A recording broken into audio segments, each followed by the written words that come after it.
So the Pi 3 robot lives, and I've got code here where I'm doing motor left and motor right, 1 and 0.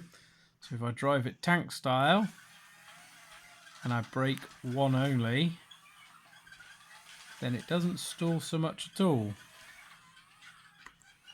Now I'm yet to get the controller running with it, mostly because the controller actually needs charging.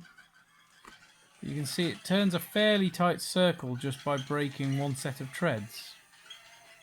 It still stalls from time to time, but this has got stretch, Raspbian stretch instead of Jessie, which means I've also got the PyCon 0 modules adapted for for Python 3, which I think Big Les P did.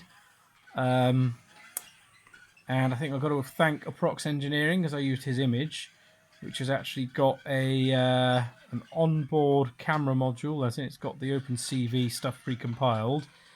Since my image went rather wrong earlier because I had a power update. Oh, there's a stall.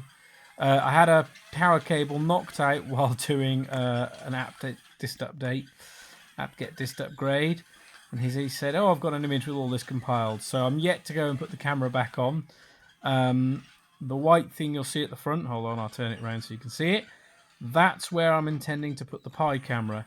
It's a little bit rough and ready, and I might 3D print another one, but it'll do just nicely. And you can see I'm having no trouble at all controlling this thing. I'm managing to avoid the walls pretty well, even in a fairly tight space, and even on carpet, which has been really rough to drive on. So, no problems at all. I'll have to see how much battery I've chewed through today, but I am, on the whole, very happy with today's progress.